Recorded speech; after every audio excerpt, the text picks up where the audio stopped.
Bom dia, boa tarde, boa noite, boa madrugada aonde você estiver. Eu sou Thiago Luiz Chiquete, co-editor da revista UFO, presidente da Comissão Brasileira de Ufólogos e diretor nacional da MUFON no Brasil. Sejam bem-vindos ao canal Investigação Ovni.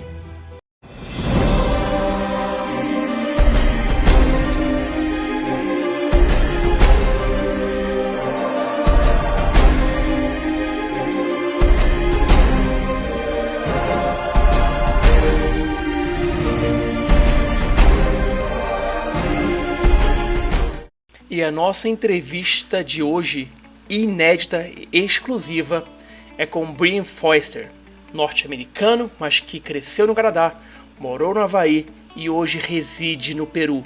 Ele é um dos maiores especialistas na pesquisa de grandes megalíticos. Já foi ao Egito, Peru, Bolívia e a tantos outros lugares onde essas construções misteriosas são encontradas. Nesse seu trabalho, ele investiga uma das coisas mais interessantes que tem na teoria dos antigos astronautas: os crânios alongados de Paracas. Além disso, ele também já escreveu 8 livros, sendo um deles, inclusive publicado pela Biblioteca UFO, é sobre um cataclismo, algo que teria varrido da face da Terra todos ou a grande parte dos seres humanos. Juntamente com Atlântida, juntamente com o que é dito na Bíblia e em outros textos sagrados, pois bem, isso e muito mais você vai ter nessa entrevista inédita e exclusiva que só o canal Investigação OVNI traz para você. Mas antes de começarmos essa incrível entrevista, se você quiser ser avisado pelo YouTube sempre que tiver vídeos novos, você tem 4 passos a serem feitos. O primeiro, se inscrever, é óbvio. O segundo, marcar o sininho, o lembrete. O terceiro, curtir. Curta todos os vídeos do canal. E por fim, comente. Comente também todos os vídeos do canal. Põe um emoji, faça uma pergunta, diga de onde você está teclando. Dessa forma, o YouTube vai entender que você é uma conta ativa, que você gosta do canal e sempre que tiver um vídeo novo, uma estreia, você vai ser avisado e não vai perder nada. Então é isso. Boa entrevista.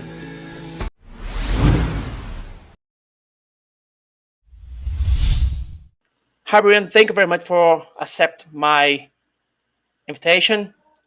And I will start with the same question that I make for all my guests. In your case, about the unscientific astronaut theory, the unscientific aliens theory, how did your interest in this subject come about? Well, I've been interested in aliens since I was a child. I watched the original series Star Trek when I was a child, and I've always had a fascination with UFOs and the possibility of extraterrestrial life. So it's been a lifelong interest of mine. That's great. Well, you know almost, I think, all the Peru and Bolivia places and ruins and everything else. What impressed you most about these constructions, and which places in these 2 countries, Peru and Bolivia, for you prove evidence that there was interaction with beings from other places or the planets and the human beings? Well, I'm not sure if they were necessarily from other planets, but we definitely see that there are constructions that were done by cultures other than those that most academics talk about. For example, the Inca could not have built certain structures, such as the core part of Machu Picchu, the massive wall at Sacsayhuaman, some of the work at Ollantaytambo, and also in Bolivia, the site of Tiwanaku and Pumapunku clearly could not have been made by the Tiwanaku culture because it would have required, all of these sites would have required very advanced technology that to some degree we don't even have today.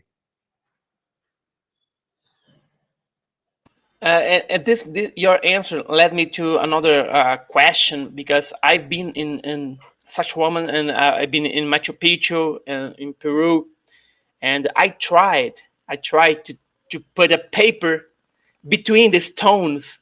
It's impossible. It's impossible. You cannot. There's no space. I don't know. I don't know if they melt the stones. They put something, just put the stones together, but it's impossible to put something between these stones. Is a perfect construction. So there's still much controversy regarding the age of the construction of the old cities in Peru and Bolivia. For example, most historians date the construction of Tiahuanaco to 15,000 before Christ. What's your opinion? Do you think that when the Mayas and Incas and the other cultures arrived at this, the construction was already there? Oh, definitely. You can see that the surfaces are almost perfectly flat, very compound angles, and the Tiwanaku people were barely Bronze Age, so there's no way that they could have done that work. So they clearly arrived in that location, found these major constructions there, and then rebuilt them for their own purposes. And do you have any idea uh, which civilization would be the predecessor of the Incas and the Aymaras? No, that's the problem. We have no idea. We know the Tiwanaku people lived there from about 100 AD to about 1000 AD, but they clearly stumbled across this ancient site and adopted it for their own purposes. But Tiwanaku and Pumapunku are also unique. They don't look like anything that we find in Peru or Egypt. So it seems to be one specific culture was responsible for the work at Pumapunku and Tiwanaku. Well, I also visited Stonehenge when I living in England, and well, the megaliths of Stonehenge is amazing as well. But do you think that a same civilization could be at the same time in Peru and Bolivia? You said that Peru was a different kind of construction, but do you think that one civilization could build all this stone megaliths and palaces and something like that, or they were teach it by learning from someone else? I think there were definitely at least four different cultures involved in these works. The work at Tiwanaku and Pumapunku is quite unique. The polygonal work in Peru, in the highlands of Peru, is quite different. And then the work in Egypt is different again. So also we see works on Easter Island that seem to predate the Polynesians. So again, I think there were at least four different advanced civilizations involved, whether they were from this planet or from somewhere else. I'm completely open-minded to look at all the possibilities. Today, are we able to build such construction uh, with all technology that we have today? Can we build the same thing? Because many people say that, well, the human could build it. Okay, but now I don't think we can do it without technology, without some kind of technology. And they didn't have this technology in the past. So nowadays, is it possible to build, I don't know, another Machu Picchu? It's highly unlikely.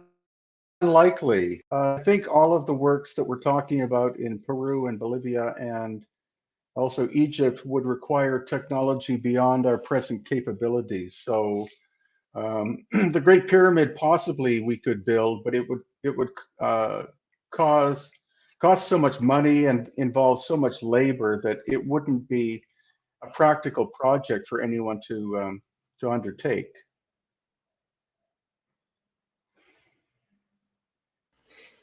Well, another theory says that Tiahuanaco and Pumapuco were centers of mineral exploration of the gods called Anunnaki. And with the investigation of Arthur Poznansky, who discovered excavations that, according to his theory, were used to extract minerals and maintaining that Tiahuanaco had more than 5,000 years old. Is it true that Anunnaki would be the gods that take gold from that places? Well, that is one possibility. Unfortunately, I honestly can't tell you who I believe did the work, but I believe very strongly in a lot of what Poznanski had to say. He actually dated Tiwanaku at being probably 15,000 or 17,000 years old based on solar alignments.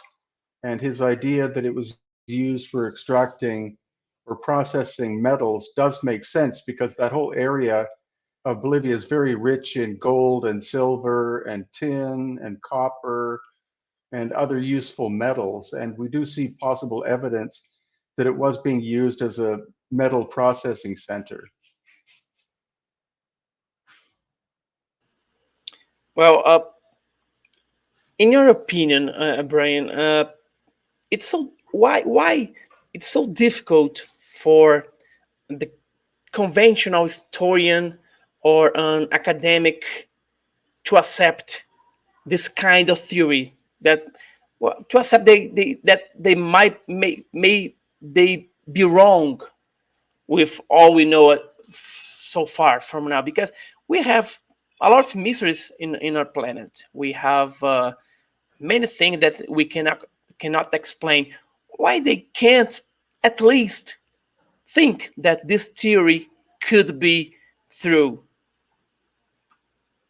Because it's not what they learned in university. Their professors taught them very specifically what they learned from their professors. And so it's the carrying on of the same incomplete thought process or knowledge, which is very unfortunate. But that's why it's very useful that people like you and I are interested in the alternative possibilities. We see the clear evidence that the civilizations we're talking about could not have done the work. So clearly, they were inherited from older cultures that had much more advanced technology than the cultures claimed to be responsible for that work.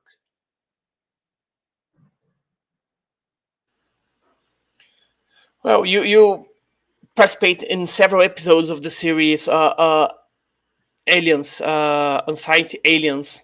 In one of this episode, you I think it was the first season, you explained your theories about a gigantic granite boulders of the Sun Temple of Ollantaytambo. I've been there; it's amazing, and Mhm. they could not have been built by the Incas. Why?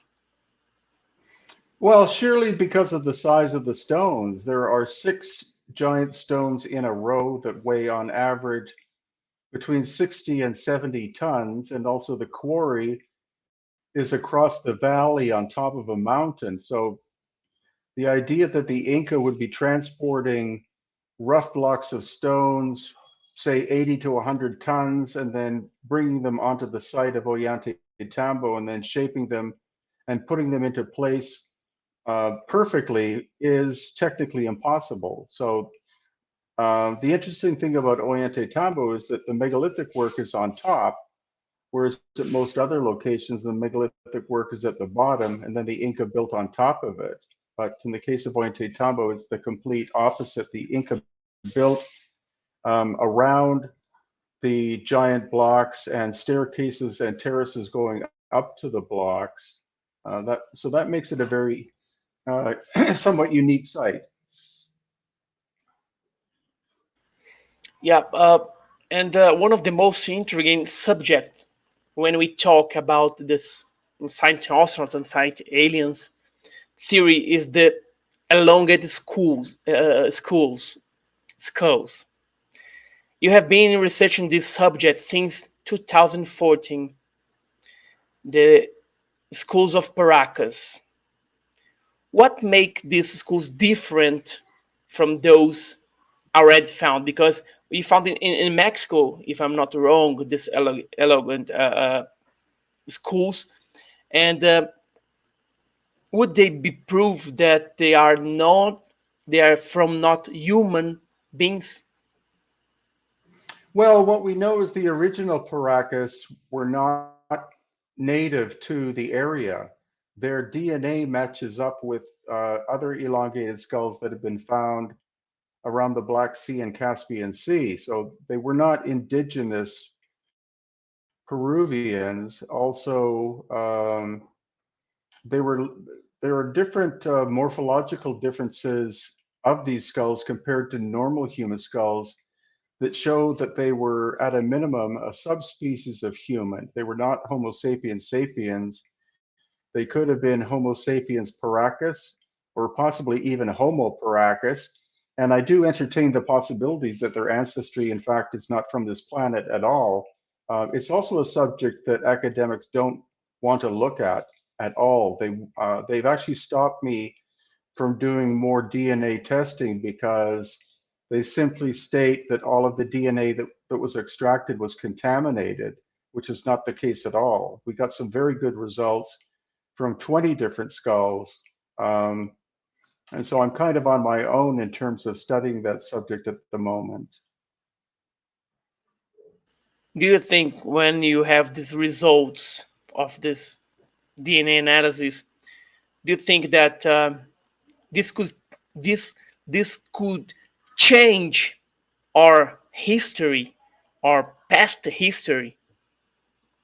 No, definitely. I think the work that I and others have done so far again shows that these were not native to Peru. They seem to have shown up here about 3,000 years ago and disappeared about 2,000 years ago. And the eye sockets are larger than normal. Also, there are two holes in the back of the head, which should not be there. They seem to be for blood and nerve flow, which you don't find in a normal human being. And also the foramen magnum, which is where your spinal column enters the bottom of your skull, is a full 2.5 to 3 centimeters back from where it should be. So that's an inherited characteristic. It has nothing to do with head binding or anything of that nature. So clearly, the information that we've been able to collect is disturbing to standard academics, but the facts are the facts. The data is the data. They can try to ignore it, but they can't refute what it is that we have found. Well, when you show them the results, they cannot run because they will be facing with some based basement by science. So it's very difficult for them to deny with results that you're looking for. Well, among these elongated skulls is a boy, a skeleton of a boy, which you call the fate of stars. This finding surprise you. Why? Which one is that? The fate of the stars. I think it's a child of the stars. Is a little one's skeleton. Yeah, there are a few actually. There's one called Waikiki located in a small museum in Peru. I've shown that to 30 or 40 medical professionals from around the world. None of them can explain what it is they're looking at. They say, I didn't study this in medical school. It doesn't appear to be a normal human. Then there's another one called the Star Child skull, which appears again not to be Homo sapiens sapiens at all, very short in stature. Then we also filmed the fetus of a baby in a small museum in Bolivia that its head is the size of its torso. Again, that's not an example of cranial deformation or head binding. So the unfortunate thing is the academics don't try to debate with me. They simply ignore what it is that I have discovered. I think they do it with everybody that do not agree with them. In ufology, we feel the same. Uh, let's change a little the subject because I have this book, Aftershock, the anxiety cataclysm that erased human history, and they published this book in Portuguese. The Biblioteca UFO published it here in Brazil, and you bring scientific evidence that shows that 2,000 years ago our planet was hit by a comet, by fragments of a comet, solar plasma, destructive energy coming from the center of the galaxy, or all of these theories together, these possibilities together. Where is this evidence? Well, it's actually between 12 and 13,000 years ago, and the evidence comes from the solar plasma ejection theory comes from Dr. Robert Schoch, who is an American geologist. Uh, the emission from the center of the galaxy comes from Dr. Paul Laviolette, who's an American physicist. And then other theories similar to that are backed up by two authors called Allen and Dallaire, um, who talk about this. They all talk about the same timeline and the same phenomenon happening. And then there are other authors as well, like Graham Hancock, who's very much into the subject, and people associated with him. So there are actually many different people who are studying the same phenomenon, and they're all coming up with the same time frame of between 12 and 13,000 years ago. There were a series of cataclysms that hit the planet and caused incredible devastation and damage. Could be this the great flow, and the Bible says the great flow that destroy everything. Yeah, actually, there are more than 200 different cultures that talk about a great flood where their world was destroyed. So the Bible is one example, but you find it in many different cultures from around the world that talk about a time when the world as they understood it was largely destroyed, and there were a few who were able to escape from such a devastating circumstance. And someone says that Atlantis would be one of these civilization that was destroyed by the cataclysm. Is what do you think about it? Did, did Atlantis live the same age, same era that the Great Flow? Yeah, it's exactly the same time frame. When you look at Plato, who was, of course, the first person to really discuss it, he talks about, again, between 12 and 13,000 years ago, the series of events happened that destroyed a civilization that was called Atlantis. And of course, there are different theories as to where Atlantis could have existed. Some say in the Caribbean, other people say Antarctica or other locations on the planet. But probably the most famous, mysterious place on Earth that's ever been written about, and more books than anything else are written about this lost civilization of Atlantis, whether it was a city or a continent, depends upon the author that you read. Yeah, I love this subject. I have some books about Atlantis is a fascinating theory and a fascinating history. Well, a very famous megalith is the Saihuit stone. Correct me if I'm spelling wrong. It's said to be a temple of the gods, with while others believe it was a throne of giants. So giants, extraterrestrial or not, and men did coexist at the same time. Many people believe so. I'm not. I'm not one of the people who does a lot of research about giants, but of course there are legends from, again, from all over the world that talk about people who are much taller than a normal person that existed and were destroyed by the resident population. There are a lot of Native American stories about giants existing. Probably Lovelock Cave is the most famous.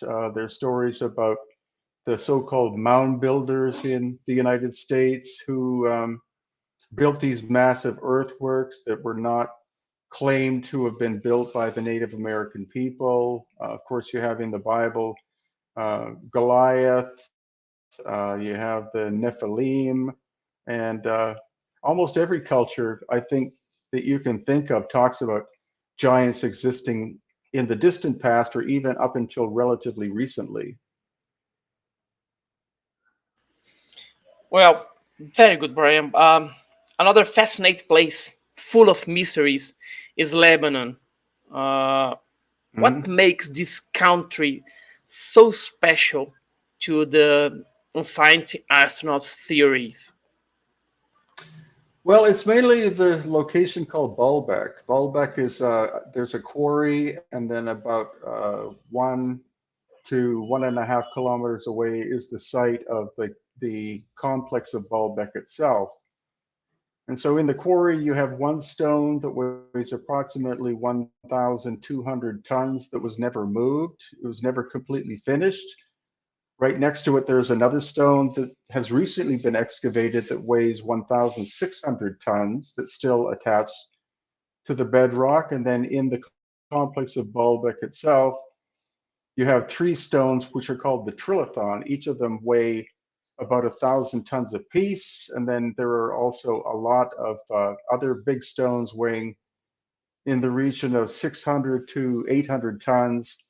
Local people and academics say that the Romans were responsible, but the Romans did not have the capability of moving stones of that kind of scale. So again, the site of Baalbek was a place where the Romans did a lot of major construction, but they did all of their work on top of the megalithic work that they discovered there some 2,000 years ago.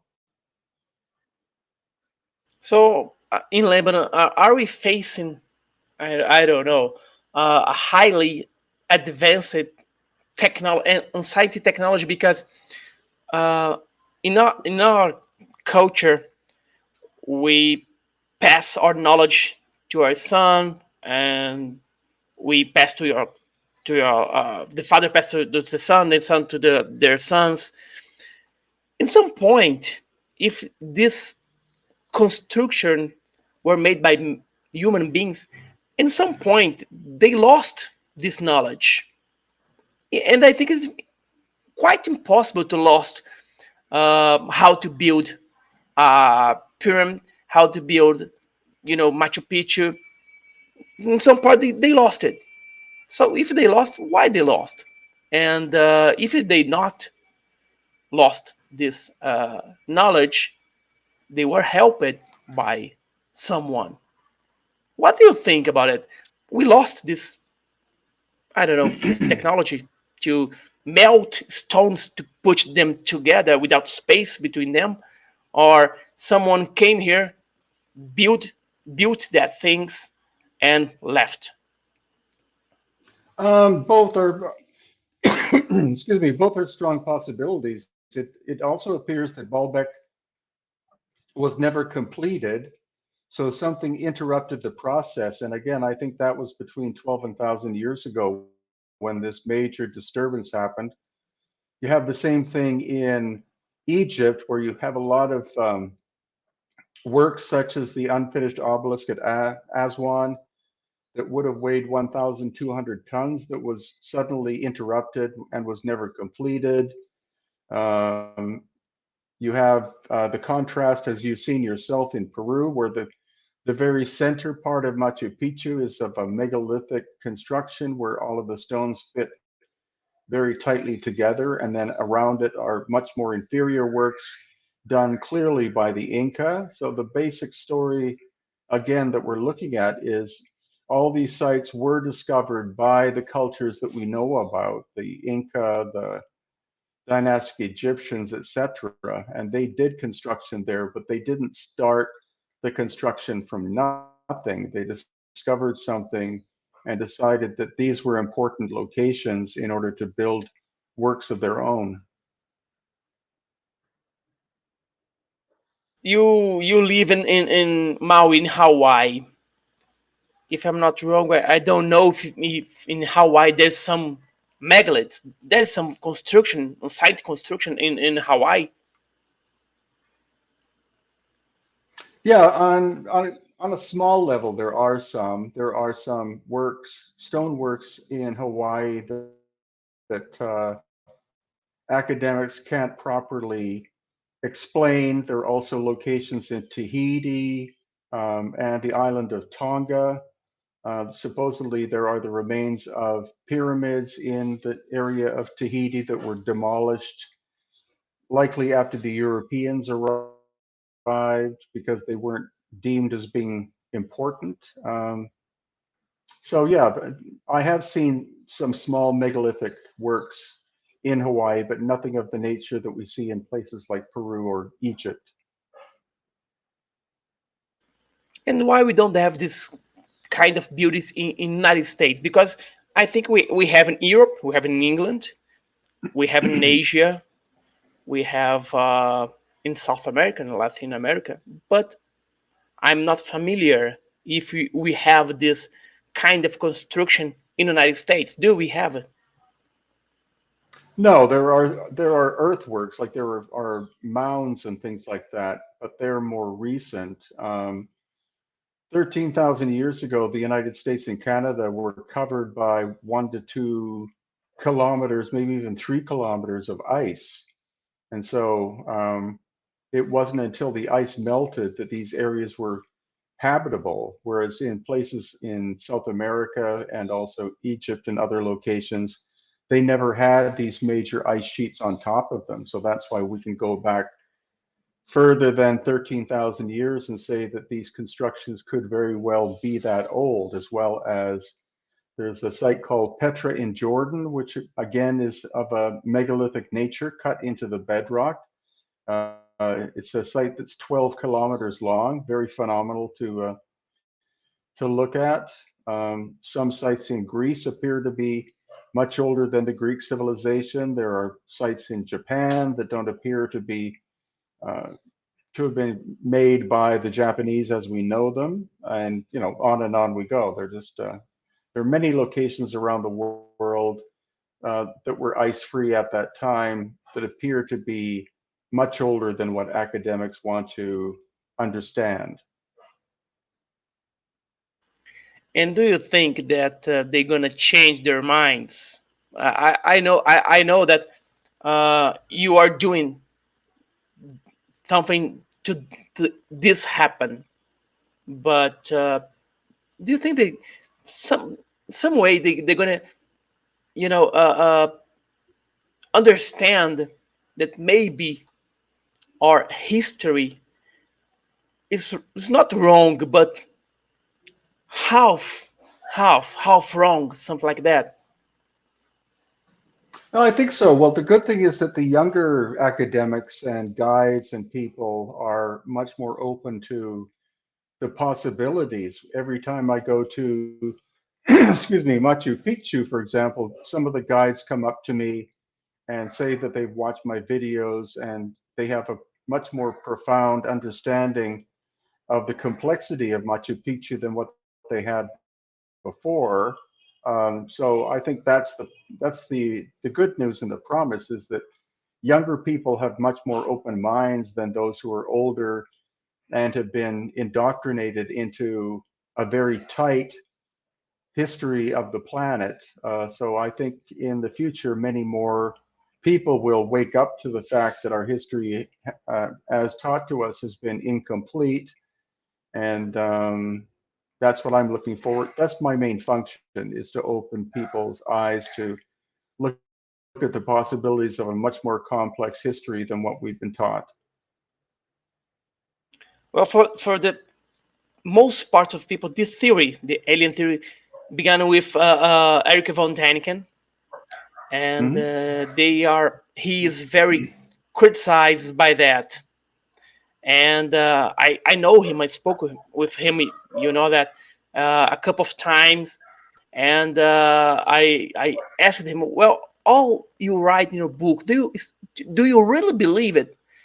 And he told me, Thiago, I believe it, but when I start to research more, some things I changed my mind. Of course, I discovered that, well, I was wrong, but many things I still handle it, handle it because I still believe it. Do you feel the same? When we started to investigate, you had 10 things to investigate, and 20 years later, 13 years later, you think, well, that thing I thought was wrong, but I have many things that was right. How do you feel? Do you feel this? Well, I come from a very much a scientific background. That's what I studied in university. So I'm very scientifically oriented when I look at these things. And so I haven't really changed my mind much about any of the things I've looked at. But through visiting them over and over again, I keep adding pieces to this puzzle. So I've been to Machu Picchu about 90 times so far. And each time I go, I do learn something that I hadn't seen before. And so that's why I keep going back to these locations. Is there's always something new to add to the knowledge level. And of course, I've had also very good teachers here in Peru who have studied these sites much longer than I have. And it's their insights and knowledge that I very much enjoy adding to what it is that I've learned. Well, I have to confess you something. When I was in Peru in 2018, 2017, I don't recall right now. I was in Machu Picchu and I was talking to a guide, and I thought, oh, what do you think about the aliens that build? Oh, I believe I'm the only one guy that believe that they came from the sky, they were god that help. And I really like that researcher Brien. I said, what Brien? Oh, Brien, that American, Brien Foerster. I know him. I like him. I like it. Well, I know Brian because we met each other in Foz do Iguaçu years before, and I told to the guide, I know him. Really? Do you know him? What was a marvelous? Well, you are very known in Peru, so it's Thank good. you. It's good. It's very good. And Brian, what are you actually researching right now? You're researching something that you can tell us. Well, it's been a problem for the past, excuse me, almost 2 years because of an obvious thing that we know about happening around the world. But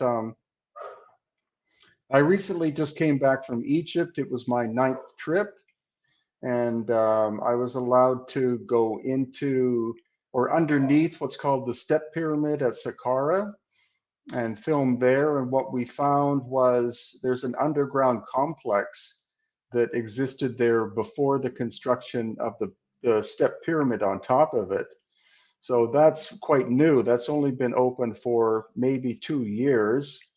There's also another site at Saqqara called the Southern Tomb, which is a shaft and tunnel system that goes underground into the bedrock. I was allowed to go in there.